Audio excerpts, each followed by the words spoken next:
Hello everyone. आज हम class +2 के नेक्स्ट टॉपिक के बारे में बात करेंगे। जो टॉपिक वो है प्रॉपर्टीज ऑफ द डिटर्मिनेंट्स। हम डिटर्मिनेंट्स की कुछ प्रॉपर्टी के बारे में बात करेंगे और ये exercise examination point of view से इंपॉर्टेंट एक्सरसाइज है। कुछ एक प्रॉपर्टी है जिनके बारे में हम बात करेंगे। सबसे पहली प्रॉपर्टी क्या है कि कोई भी जो डिटर्मिनेंट हमें दे रखा है उसकी वैल्यू के अंदर कोई चेंज नहीं होगा अगर हम उसकी रो और कॉलम को आपस में क्या करें, इंटरचेंज करें। क्या होगा कि the value of the determinant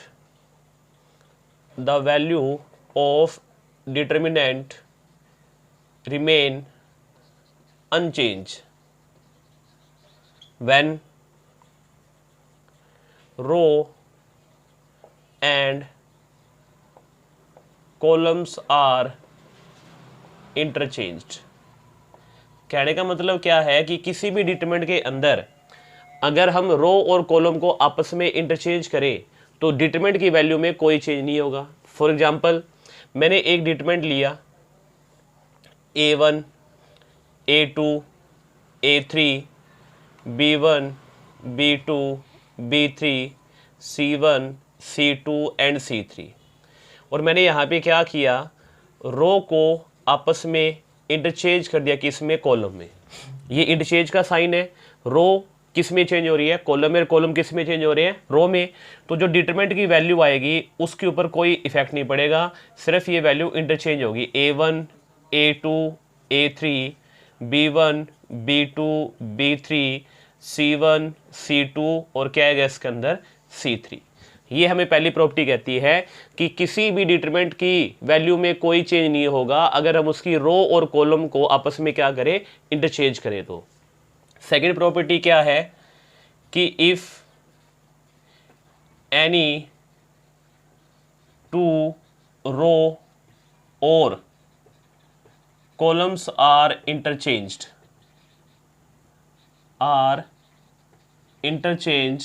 then sign of determinant will change.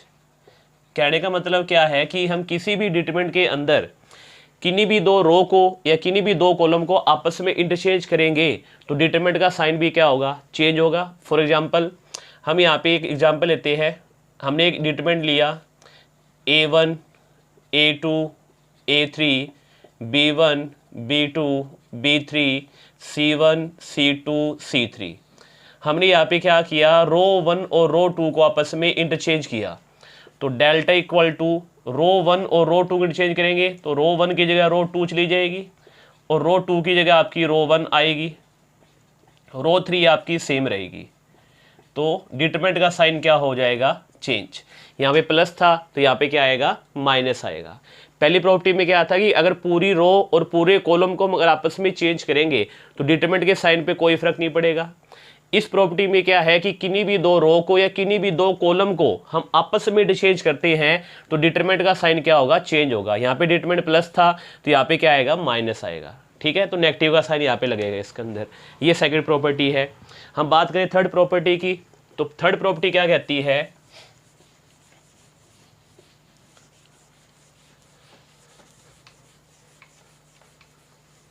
Third property हमें कहती है if any two row. Third property कहती है इफ एनी टू रोज और columns are identical then the value of determinant is 0। कि किसी भी determinant के अंदर अगर कोई दो रो या कोई दो कॉलम आइडेंटिकल मतलब एक जैसे हो गए तो उस केस में डिटरमिनेंट की वैल्यू हमेशा कितनी आएगी, 0 आएगी। हम एक एग्जांपल लेते हैं।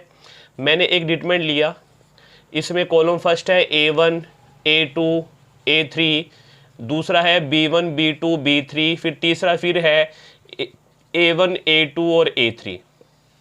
यहाँ पे कॉलम 1 और कॉलम 3 आइडेंटिकल है, इस वजह से जो डिटरमिनेंट की वैल्यू आएगी हमेशा वो क्या आएगी, 0 आएगी। कोई दो रो एक जैसी हो जाए या कोई दो कॉलम एक जैसे हो जाए तो उस केस में डिटरमिनेंट की वैल्यू हमेशा कितनी आएगी, 0 आएगी। ठीक है। फोर्थ प्रॉपर्टी क्या कहती है कि किसी भी रो को, इसे बता रहा हूं आपको, किसी भी रो को या किसी भी कॉलम को हम जिस क्वेश्चन से मल्टीप्लाई कराएंगे तो डिटरमिनेंट का आंसर भी उसी क्वेश्चन से मल्टीप्लाई होके आएगा। सपोज करो इसका आंसर पहले मान लो ए आ रहा था और फिर मैंने इस रो को 2 से मल्टीप्लाई कर दिया तो आंसर भी किससे मल्टीप्लाई होके आएगा, 2 से मल्टीप्लाई होके आएगा। ये प्रॉपर्टी आपकी है कि किसी भी डिटरमिनेंट के अंदर हम अगर किसी रो को या किसी कॉलम को जिस स्केलर से मल्टीप्लाई करेंगे तो उसका आंसर भी उसी स्केलर से मल्टीप्लाई होकर आएगा। एक प्रॉपर्टी आपने क्या ध्यान रखनी है कि किसी स्केलर की मल्टीप्लाई ए से करके हम उसका डिटरमिनेंट निकालें तो वो इक्वल आएगा k की power n into determinant of क्या आएगा a, और यहाँ पे जो n है n हमारे पास होगा ऑर्डर कि किस ऑर्डर का वो डिटरमिनेंट हमें दे रखा है, 2 ऑर्डर का है या 3 ऑर्डर का है, वहाँ से हम उसकी वैल्यू निकालेंगे कि स्केलर की मल्टीप्लाई a से करेंगे उसका निकालेंगे डिटरमिनेंट, वो किसके बराबर आएगा, k की multiply n into determinant of a के बराबर आएगा। और ये जो एक्सरसाइज है वो ऑपरेशन बेस्ड एक्सरसाइज है जिसके अंदर हम क्वेश्चन सोल्व करेंगे ऑपरेशन लगा के, रो के ऑपरेशन लगेंगे, कॉलम के लगेंगे। इस एक्सरसाइज में हमें ध्यान क्या रखना है कि हमें पूरी एक रो को या पूरे एक कॉलम को 1 1 1 बनाना है और 1 1 बनने के बाद फिर हम उस पर ऑपरेशन लगाएंगे, फिर क्वेश्चन को हम सोल्व करेंगे। कोई ऐसा मेथड नहीं है हमारे पास कि ऑपरेशन के हमें मेथड पता लगे कि इस क्वेश्चन पे ये मेथड लगेगा, इस पे ये ऑपरेशन लगेगा। वो तो आपके प्रैक्टिस पे डिपेंड करेगा, जितनी आप प्रैक्टिस करोगे उतना ही इस पे आपका जो है काम बढ़िया होगा। हम बात करते हैं अब इसके क्वेश्चन के बारे में। जैसे हमें यहाँ पे 4.2 का फर्स्ट क्वेश्चन दे रखा है, using the property of the determinant and without expanding. Determinant की प्रॉपर्टी का हमने यूज करना है और इसको हमने एक्सपेंड किए बिना प्रूव दैट हमने प्रूफ करना है। फर्स्ट जो क्वेश्चन हमें दे रखा है, फर्स्ट क्वेश्चन के अंदर जो वैल्यू हमें दे रखी है वो है x y, फिर दे रखा है z, फिर हमें दे रखा है a b c, फिर हमें दे रखा है x plus a y plus B Z plus C equal to 0। हमें इसको एक्सपेंड किए बिना, जैसे मैंने प्रीवियस वीडियो में 4.1 के अंदर एक्सपेंड किए थे, इसको एक्सपेंड किए बिना हमने इसको 0 के बराबर प्रूफ करना है। तो हम क्या करेंगे, हम उठाएंगे इसकी लेफ्ट हैंड साइड, वैल्यू हमें दे क्या रखी है x y z, फिर दे रखा है a b c, फिर हमें दे रखा है x plus a y plus B और हमें दे क्या रखा है z प्लस सी। हमने डिटरमिनेंट की प्रॉपर्टी का यूज करके इसको 0 प्रूफ करना और एक्सपेंड हमने इसे करना नहीं है। अब हम क्या करेंगे, कोशिश करेंगे या तो पूरी रो को या किसी पूरे कॉलम को 0 0 बनाएंगे। अगर वो 0 0 नहीं बनता तो फिर हम कोशिश करेंगे कि कोई भी 2 रो या कोई भी 2 कॉलम आइडेंटिकल बन जाए। अब देखो यहाँ पे क्या है, x plus a y plus B Z plus c. अगर मैं इस x में ये a जोड़ दूं तो x plus a y plus B Z plus c बन सकते हैं। तो यानी कि यहाँ पे x में a जोड़ूं, y में b जोड़ूं और z में c जोड़ूं तो ये फर्स्ट कॉलम और ये थर्ड कॉलम क्या बनता है, आइडेंटिकल। और जब भी कोई 2 रो या 2 कॉलम आइडेंटिकल होते हैं तो डिटरमिनेंट की वैल्यू क्या आती है, 0। अभी हमने थर्ड प्रॉपर्टी पढ़ी थी। तो अब हमने करना क्या है, इस x में ये a जोड़ना है, y में b जोड़ना है और z में c जोड़ना है। तो मतलब क्या है कि पहले कॉलम के अंदर हमने क्या करना है, कॉलम 2 को ऐड करना है। तो यहाँ पे ऑपरेशन कैसे लगेगा, कॉलम 1 जिस भी ऑपरेशन लगाना है पहले वो लिखा जाएगा, फिर एरो का साइन, कॉलम 1 पे क्या ऑपरेशन लगा रहे हैं कि कॉलम 2 हम उसमें ऐड कर रहे हैं। ऐड करना है तो ऐड करेंगे, माइनस करना है तो माइनस लगाएंगे।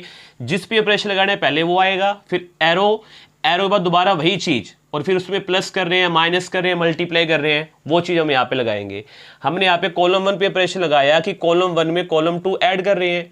तो कॉलम 1 x y और z इसमें ऐड कर रहे हैं, कॉलम 2 x में क्या ऐड होगा, a, y में क्या ऐड होगा, b और z में क्या ऐड होगा, c।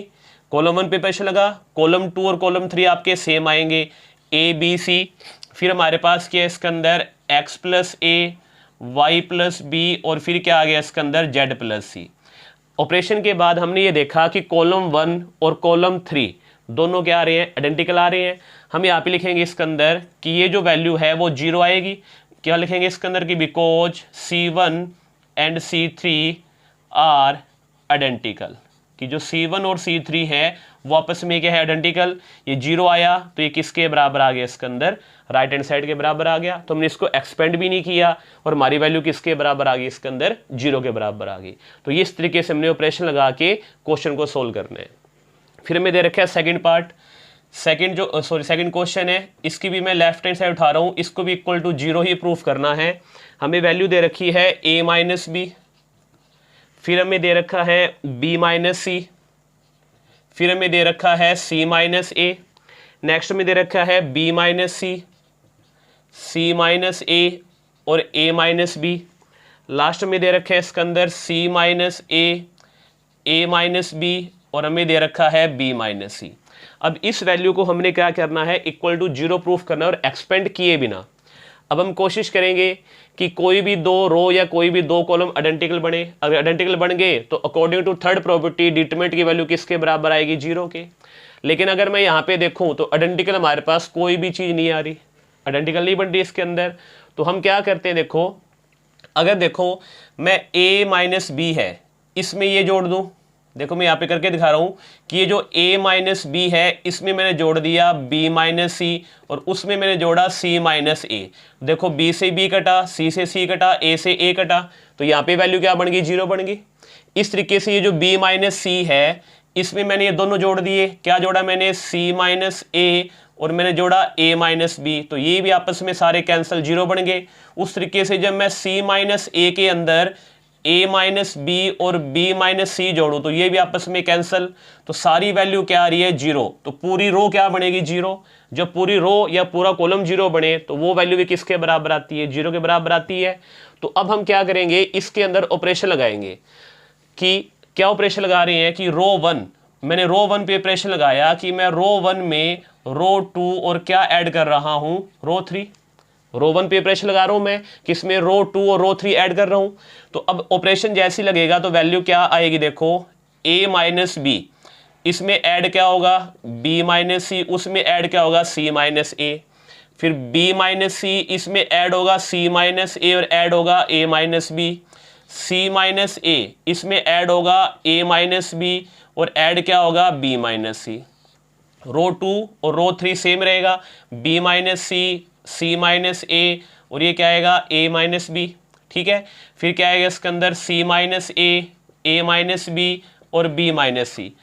हमने क्या किया, रो 1 पे प्रेशर लगाया कि रो 1 में रो 2 और रो 3 को हमने ऐड कर दिया, रो 2 रो 3 सेम रहेगी। अब देखो यहाँ पे c से c कट गया, a से a कटा, b से b कटा, c से c कटा, a से a, b से b, यहाँ पे c से क्या कट गया, c, b से b, a से a। तो वैल्यू क्या आई इसमें, पहली रो सारी ही हमारे पास क्या होगी, 0 0। अब ये क्या आ गया, b minus C, c minus a minus b, ये c minus a minus B और क्या आ गया b माइनस सी।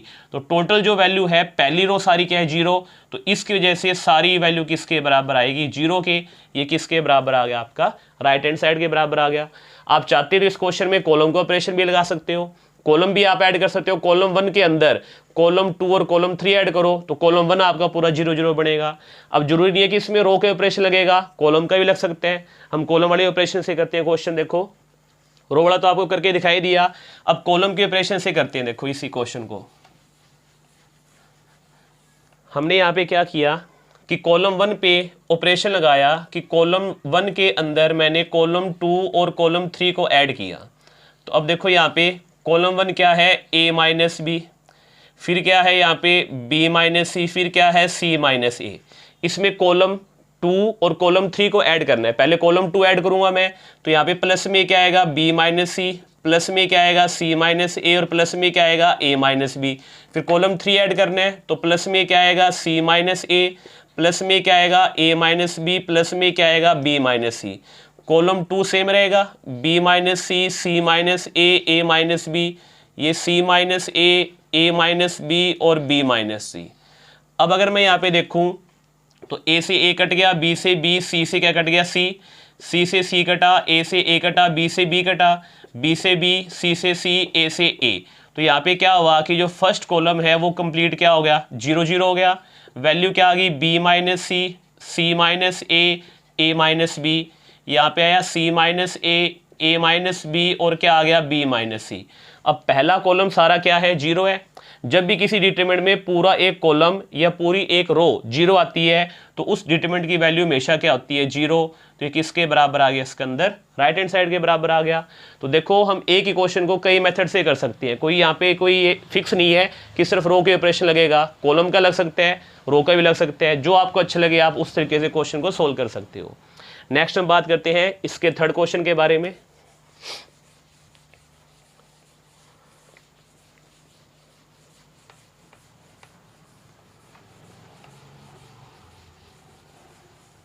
थर्ड क्वेश्चन के अंदर भी हमें इसको एक्सपेंड किए बिना ही जीरो के बराबर प्रूफ करना है।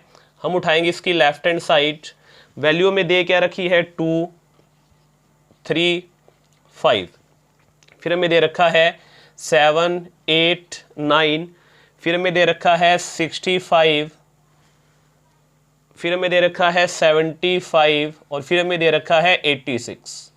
ये वैल्यू हमें यहाँ पे दे रखी है। देखो अब इसको हमने एक्सपेंड किए बिना जीरो प्रूफ करना है। अब जीरो प्रूफ करने के लिए या तो मुझे कोई दो रो आइडेंटिकल चाहिए या कोई दो कॉलम आइडेंटिकल चाहिए या पूरा एक रो या पूरी एक कॉलम जीरो चाहिए। अब इसमें ऐसा ऑपरेशन तो लग नहीं सकता कि मैं पूरी एक रो या पूरा एक कॉलम जीरो बना दूं। तो अब हमारे पास मेथड क्या बचता है कि मुझे इसके कोई भी दो रो को या कोई भी दो कॉलम को आइडेंटिकल करना पड़ेगा। अब आइडेंटिकल कैसे होगा, देखो 2, 3, 5, 7, 8, 9 ये तो आइडेंटिकल हो नहीं सकते। अगर 65 में से मैं 2 माइनस करूं तो क्या बचेगा 63। 75 में से अगर मैं 3 माइनस करूं तो 72 बचेगा। 86 में से 5 माइनस करूं तो क्या बचेगा 81। और ये सारे 9 से डिवाइड होंगे, मतलब इनमें से 9 कॉमन निकलेगा तो यहाँ पे बचेगा 7, यहाँ बचेगा 8, यहाँ बचेगा 9। तो 7, 8, 9 यहाँ पे आएगा और यहाँ पे क्या पड़ा है 7, 8, 9। तो दो कॉलम क्या हो गए आइडेंटिकल, तो वैल्यू जीरो आ जाएगी। तो हम यही ऑपरेशन इस पे अप्लाई करेंगे।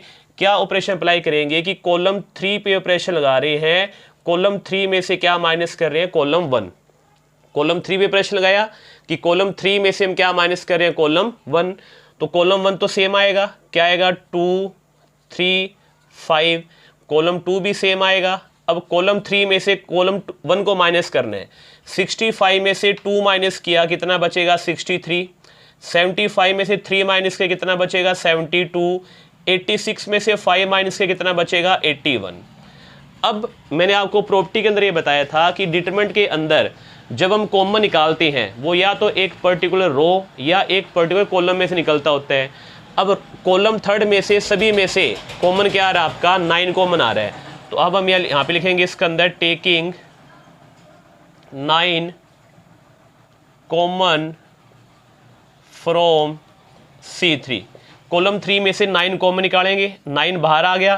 कॉलम 1 क्या है 2, 3, 5, 7, 8, 9। जब इसमें से 9 कॉमन निकालेंगे तो वैल्यू क्या बचेगी 7, 8 और क्या बचेगा 9 बचेगा। अब कॉलम 2 और कॉलम 3 क्या है आइडेंटिकल, तो ये वैल्यू आएगी 9 × 0। यहाँ पे लिखेंगे because C2 and C3 are identical. अगर ये आइडेंटिकल है तो डिटरमिनेंट की वैल्यू जीरो होगी। डिटरमिनेंट की वैल्यू जीरो और बाहर पड़ा है 9, तो 9 × 0 कितना आएगा 0, जो किसके बराबर आ गया इसकी राइट हैंड साइड के बराबर आता है। तो ये हमने इस तरीके से क्वेश्चन को सोल्व करना है। नेक्स्ट जो में दे रखे इसी का फोर्थ क्वेश्चन, क्वेश्चन नंबर 4 के अंदर जो लेफ्ट हैंड साइड में दे रखी है वो है 1, 1, 1। नेक्स्ट जो में दे रखा है वो में दे रखा है BC, फिर दे रखा है CA, फिर हमें दे रखा है AB। नेक्स्ट जो वैल्यू हमारे पास है A × हमें दे रखा है B + C, फिर हमें दे रखा है B × C + A और C × हमें दे रखा है A + B। और इसको भी एक्सपेंड किए बिना इक्वल टू हमने जीरो प्रूफ करना है। तो हम क्या करेंगे इसके अंदर, देखो पहले है 1, 1, 1, ये क्या आ गया BC, CA और AB। A से मल्टीप्लाई AB + AC, ये BC प्लस क्या आएगा AB, AC प्लस में क्या आएगा इसके अंदर BC, मल्टीप्लाई कर दिया हमने। अब देखो AB BC CA, यहाँ पे AB BC CA, AB BC CA इकट्ठा कर दूँ इनको तो ये कॉमन आ सकता है। तो मैं यहाँ पे क्या कर रहा हूँ, इसमें देखो AB है, AC है, इसमें BC ऐड कर दूँ, AB है, BC इसमें CA ऐड कर दूँ, AC BC इसमें AB ऐड कर दूँ, तो कॉलम 3 में सब चीज़ सेम आ जाएगी, वो कॉमन आ सकता है। तो तो मैं कॉलम 3 के ऊपर ऑपरेशन लगा रहा हूं कि कॉलम 3 में मैंने क्या ऐड कर दिया, कॉलम 2। तो कॉलम 3 पे ऑपरेशन लगा तो कॉलम 1 भी सेम आएगा, कॉलम 2 जो है वो भी क्या आएगा, सेम आएगा। अब देखो यहाँ पे क्या था, ए बी प्लस, मैंने इसमें बी सी ऐड किया तो A B plus B C plus क्या आ गया, ए सी। यहाँ पे ए बी पहले पढ़ा था, मैंने अरेंज किया, फिर प्लस में क्या आया, बी सी, फिर मैंने इसमें ऐड किया, क्या ऐड कर दिया मैंने इसके अंदर, ए सी। इसमें ए बी ऐड करूँ तो क्या आएगा, A B plus B C और प्लस क्या है इसके अंदर, ए सी। तो ये जो है वो कॉलम 3 में ये चीज़ क्या आ रही है, कॉमन आ रही है। तो हम यहाँ पे क्या लिखेंगे इसके अंदर, taking A B plus B C plus A C common from क्या आएगा इसके अंदर, C3 में से कॉमन निकालती हैं तो वैल्यू क्या आएगी, 1 1 1। हमने कॉमन निकालना है पहले, तो कॉमन क्या है हमारा, a B plus B C plus A c. अब कॉलम 1 क्या है, 1 1 1, फिर क्या आ गया इसके अंदर, बी सी, फिर क्या है, सी ए, फिर ए बी, और कॉलम थर्ड भी क्या आ गया, 1 1 आ गया। अब फर्स्ट कॉलम और थर्ड कॉलम क्या है, आइडेंटिकल, तो डिटरमिनेंट की वैल्यू क्या आएगी, 0। A B plus B C plus A C into में 0, यहाँ पे लिखेंगे because C1 and C3 are identical, ये आपस में क्या है, आइडेंटिकल है। इसकी मल्टीप्लाई करें कितना आएगा, 0, जो किसके बराबर आ गया, इसकी राइट हैंड साइड के बराबर आते हैं। तो इस तरीके से हमने कुछ प्रॉपर्टी पढ़ी और उस प्रॉपर्टी बेस हमने कुछ क्वेश्चन किए। आज के लिए इतना ही, नेक्स्ट वीडियो में हम इसके नेक्स्ट क्वेश्चन करेंगे। Thank you, have a nice day.